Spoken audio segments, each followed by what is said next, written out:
so this is electric. Uh-oh. There we go. Now I'm going to flip it to mechanical. Electric. Mechanical.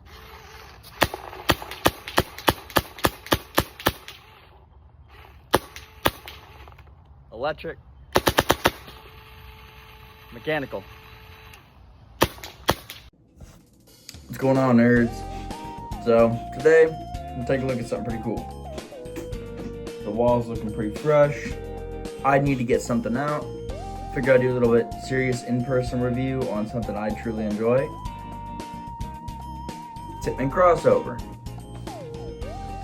The only Tippmann you should ever waste your time or money on. I don't even know where to start with this thing. Why you should buy one? Reliability. It's a Tippmann. I mean, seriously, this is the coolest Tippmann they've ever released, and I'm saying a lot there. This is the coolest Tippmann that's ever come out. So, what is the crossover? It is imagine, if anybody knows what automag is, imagine an automag, but up to modern standards. This is basically an automag up to modern standards. It shoots soft, not like crazy soft, but soft for what it is type of thing. Yeah, so right here you got your select fire, just like the traditional auto mags with the E-frames, safe. I believe this is on, nope, that's mechanical. And then when you flip it all the way to electric, get that. So it is on the fly, so while you're aired up and mid-game, you can switch it on the fly. It's pretty cool. So why did Tippmann release this? I couldn't tell you in a million years why. I think they were just trying to get more into the tournament scene instead of just the rec ball scene. So obviously you get this nice gloss finish, a really massive clamp V-neck with the jankiest lever ever. I mean, the lever's thin as hell. It's weird. It looks weird, but it works really well. Yeah, clamp V-neck, got 2-piece barrel, A5X7 threaded. It is gas through, regulators, also the ASA. It also has a weird, this is the on-off. It's weird, it's non-detachable, like this is your on-off. Adjustable trigger is pretty cool. It has eyes, toolless bolt. Everything you'd come to think of when you think of a standard tournament marker. Now, this thing is the furthest from a tournament marker I would have ever seen. This is probably a very good recreational or mechanical marker, absolutely, but smoking crack if they're talking about a good tournament. I know, I forgot which team it was, but a team ran these when they came out for like a season or two. I forgot who it was, but I also know Greg Hastings had a special edition of his that had a carbon fiber grip. I think that was about it.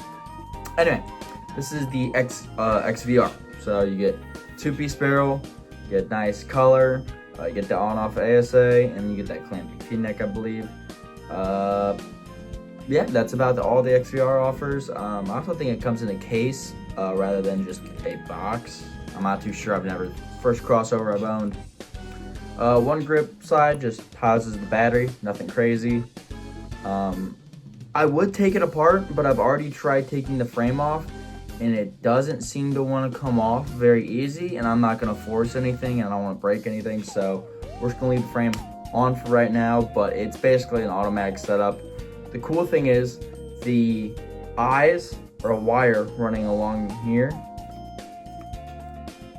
and then they come up and sit up in the body. So the eyes are actually up here in the body, but it comes through like a little mini GS. Like, you know, the mini GS has the prongs and the front grips. That's basically what's happening back here, except it's just like little magnetized things. It's really cool. So there's no eye wires, there's no solenoid wires, there's no wires when you take this thing off. The trigger assembly is basically its own separate thing. It's also attached to the body. Pretty cool. I know a lot of people take the springs out. I think I should probably still take mine out. Don't want to break it just yet though. Let's see, what else we got to discuss on here? So, one thing is pretty cool.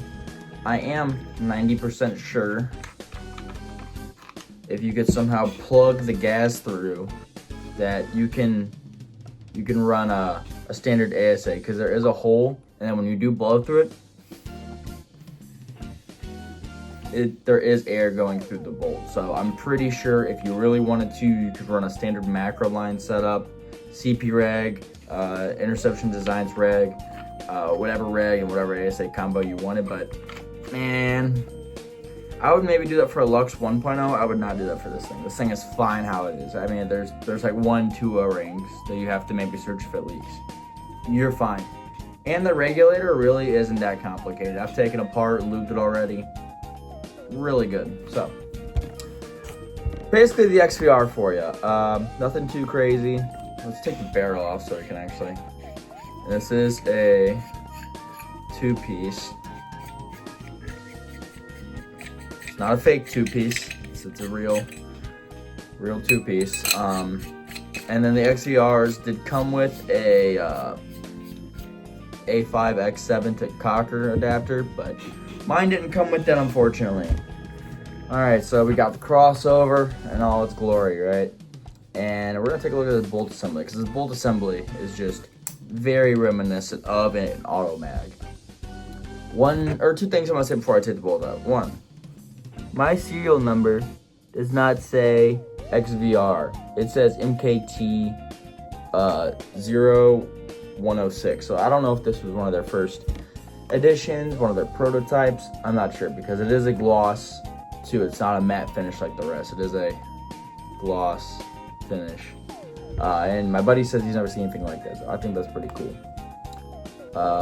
Shoot, what else was I gonna say? No, whatever. Let's go ahead and take the bolt out. So to get the bolt out, you just press this little button on the back here. The back is pretty jank. I mean, it moves around quite a lot.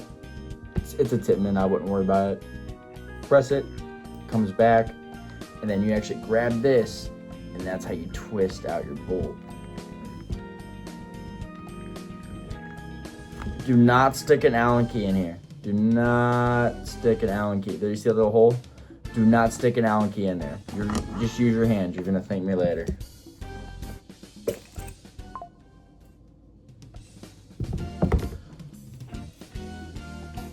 Alright, cool. And there is our bolt. It's a little more complicated than one might think. Well, bolt assembly at least. Here's the actual bolt. Tell me this is not just an auto mag bolt, man. And it literally runs the same way too.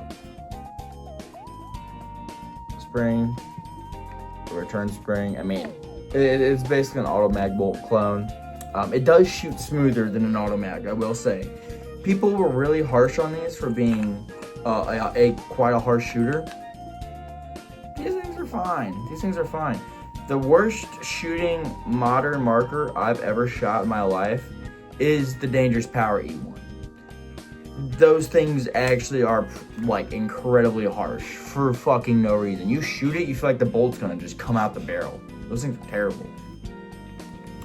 These are not like your normal Tippmanns. These don't. When I got this, I really thought, man, it's just gonna feel like a really fast shooting 98 Custom or a really fast shooting X7.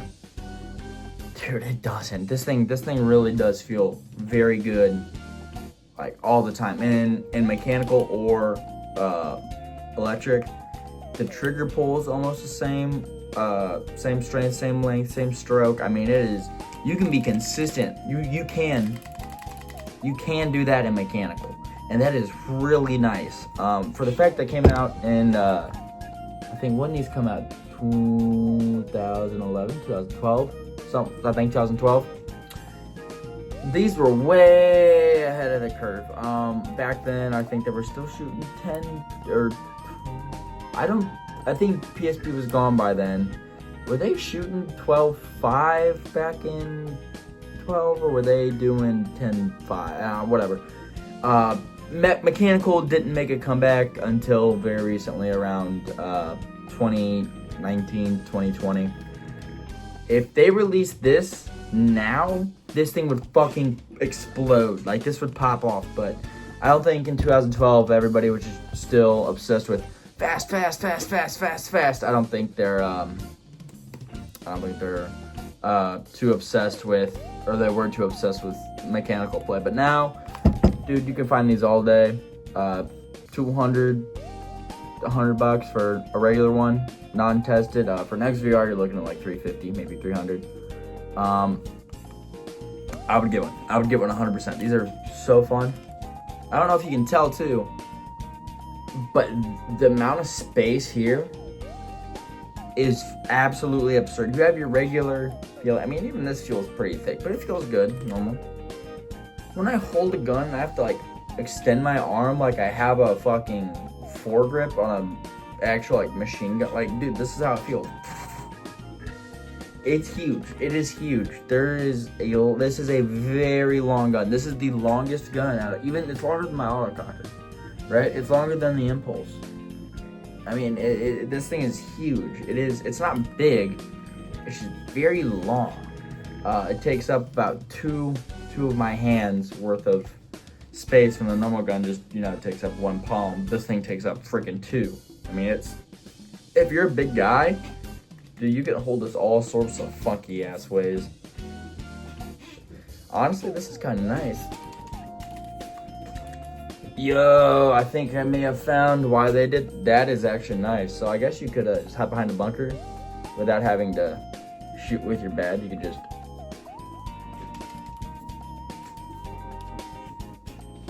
cool. But yeah, that's it. Really nothing crazy, nothing special. Yeah, it is a special marker. We're probably never gonna see another one of these again. The closest thing we're gonna see to this, I think, is the Meteor Ghost that's coming up, the closed bolt semi-automatic mechanical marker.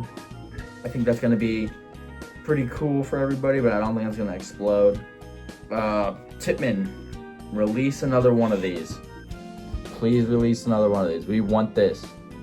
We want this. We don't want your other shit. We want this. But yeah, that's it for the Tippmann 98 Custom, or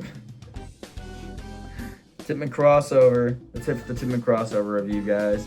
I'm gonna go ahead and head out and get a few chores done. I just figured I'd make a quickie review on this bad boy, get something out to y'all guys, so y'all freaking wait and watch my shorts when this guy's gonna upload.